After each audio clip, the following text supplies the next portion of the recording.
जय हिंद दोस्तों, मैं रविंद्र कुमार आप सभी का हिंदी स्टडी मोशन पर स्वागत करता हूं। मित्रों, आज के इस वीडियो में हम लेकर आए हैं नीति शतकम के इस 6वें श्लोक को। तो आइए दोस्तों, सबसे पहले इसका वाचन कर लिया जाए, उसके बाद में इसका अर्थ देखा जाए। तो चलिए आप हमारे साथ वाचन करिए।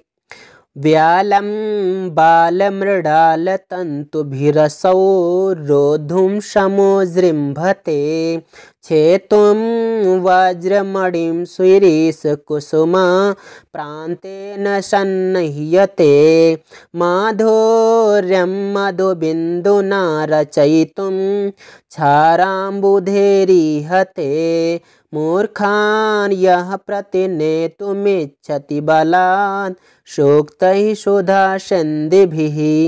दोस्तों, यहाँ पर भर्तृहरि जी कहना चाहते हैं कि जो व्यक्ति मूर्खों को अमृतमय वचनों के द्वारा जबरदस्ती समझाना चाहता है तो एक प्रकार से वो ये ऐसे असफल कार्य कर रहा है। क्योंकि आपको पता होना चाहिए, कोई भी मूर्ख हो उसको आप समझा नहीं सकते, लेकिन फिर भी जो व्यक्ति मतलब यहाँ पर ये ऐसी लाइन है जहाँ पर भर्तृहरि जी ने अपने इस पूरे श्लोक का सार तत्व समाहित कर दिया। इसी को लिखने के लिए इन्होंने पूरा श्लोक दिया। इस श्लोक में दोस्तों, जैसे ये पहली लाइन, दूसरी लाइन, तीसरी लाइन, ये तो उदाहरण हैं इस चौथी बात को समझाने के लिए। ये जो चौथा वचन है यही तो मुख्य है। इसको समझाने के लिए भर्तृहरि जी ने पहले की 3 लाइनें लिख डाली। तो ये क्या कहते हैं भर्तृहरि जी? कहते हैं कि यह माने जो व्यक्ति मूर्खान माने मूर्खों को, मूर्खान द्वितीय का बहुवचन रूप है। जो व्यक्ति मूर्खों को सूक्तैः सुधा सिन्धुभिः, सूक्तैः माने सुंदर उक्तियों के द्वारा यानी सुंदर वचनों के द्वारा। सुंदर वचन कैसे हैं? सुधा सिन्धुभिः हैं, अर्थात अमृत रस बरसाने वाले हैं। देखिए यहाँ पर लिखा है सुधा, सुधा माने अमृत, सिन्धुभिः माने टपकने वाले या बरसाने वाले। तो अमृत रस बरसाने वाले सुंदर सुंदर वचनों के द्वारा जो व्यक्ति मूर्खों को जबरदस्ती प्रतिनेतुम इच्छति मतलब उसको अपनी बात मनवाना चाहता है या उसे सही रास्ते पर लाना चाहता है, तो एक प्रकार से वो उसी प्रकार से असफल कार्य कर रहा है। मानो वो ऐसा काम कर रहा है। कौन सा काम कर रहा है?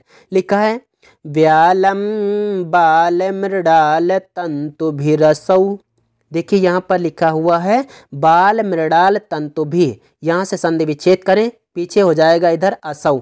असौ माने वह व्यक्ति, जो व्यक्ति मूर्खों को अमृत रस बरसाने वाले सुंदर सुंदर वचनों के द्वारा जबरदस्ती अपनी बात समझाना चाहता है, वह व्यक्ति व्यालम, व्याल माने सर्प होता है, व्याल माने दुष्ट हाथी भी होता है, लेकिन यहाँ पर अर्थ लिया जाएगा दुष्ट हाथी को।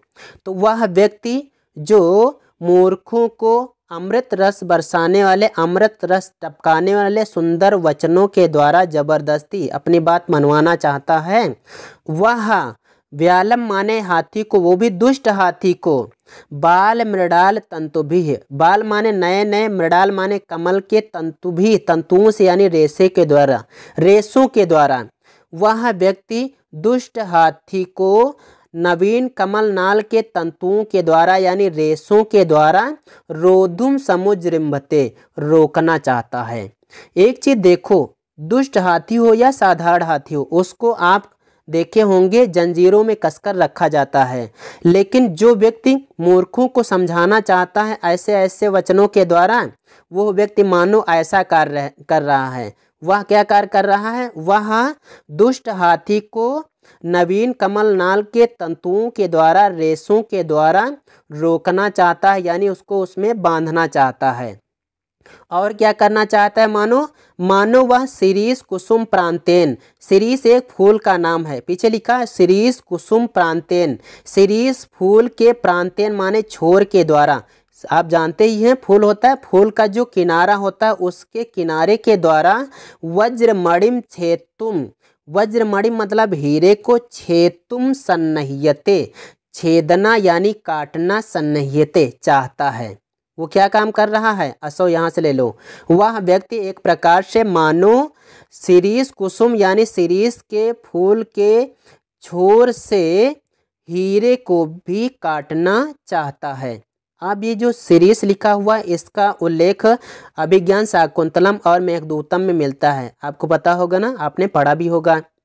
तो चलिए इस दूसरी लाइन को फिर से देख लें। कहा गया है मानो वह व्यक्ति शिरीष के फूल के छोर से, शिरीष के फूल के किनारे से कठोर धातु हीरे को भी, वज्रमणि को भी काटना चाहता है। तो एक है ना असंभव कार्य, बिल्कुल असंभव है। तीसरा कौन सा मानो कार्य कर रहा है?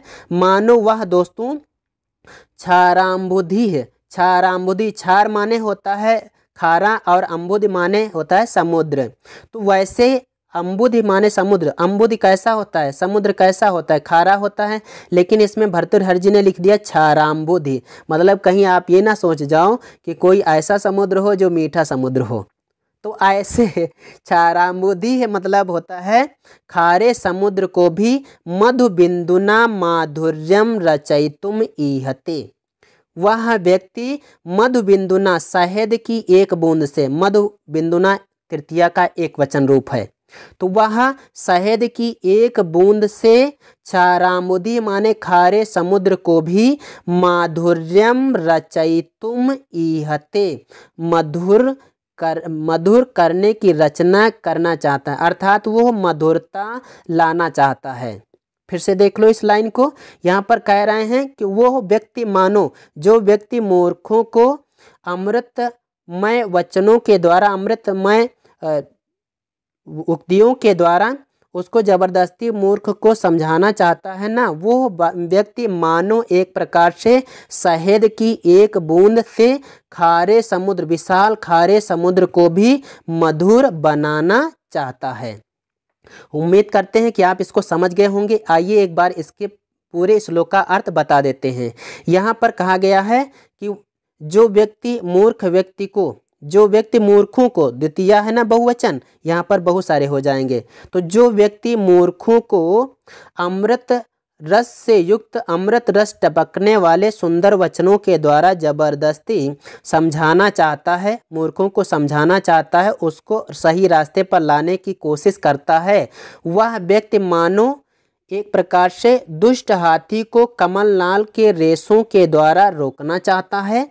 वह मानो एक प्रकार से शिरीष के पुष्प के छोर से कठोर धातु हीरे को भी काटना चाहता है। वह व्यक्ति मानो एक प्रकार से शहद की एक बूंद के द्वारा खारे समुद्र को भी, विशाल खारे समुद्र को भी मधुर बनाना चाहता है।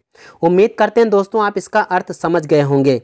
अब आइए हम इसके व्याकरणिक टिप्पणियों की बात कर लेते हैं। दोस्तों यहाँ पर एक तो बात छंद की बात कर लें तो शार्दूल विक्रीडित है। शार्दूल विक्रीडित कैसे? उसका लक्षण होता है सूर्य स्वैर्मसजास्तत सगुरवः शार्दूल विक्रीडितम। तो उसमें होता है क्या? 12 वर्णों और 7 वर्णों पर यति होती है। उसी प्रकार से यहाँ पर हम पढ़ते गए, चूँकि हमारे गुरु भी ऐसे ही पढ़ाते हैं और हम भी ऐसे ही आपको बताना चाहते हैं, जिससे आपको अलग से प्रयास न करना पड़े कि आप कौन सा यहाँ पर छंद है और आप कैसे पढ़ें।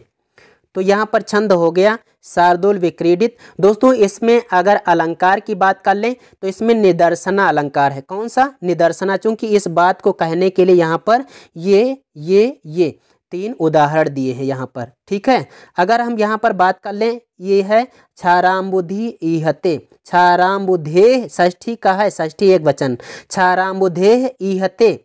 ईहते जो है यह ईह धातु है, ई धातु का लट लकार प्रथम पुरुष एक वचन का रूप है। क्षाराम्बुधि जो लिखा है, क्षारा अम्बुधि, यहाँ पर दोस्तों इसमें कर्मधारय समास हो जाएगा। मधुबिंदुना तृतीया का एक वचन है। बाकी ज़्यादातर चीज़ें आप जानते ही होंगे। यहाँ पर जो मूर्खान्यः लिखा है, मूर्खान यह प्रथमा का एक वचन है, मूर्खान द्वितीय का बहुवचन का रूप है। तो इस प्रकार से हम उम्मीद करते हैं दोस्तों आप इसको समझ गए होंगे। तो आज के इस वीडियो में इतना ही। अगले वीडियो में अगले श्लोक को लेकर हम फिर से उपस्थित होंगे। तो आइए दोस्तों चलते हैं। जय हिंद, वंदे मातरम।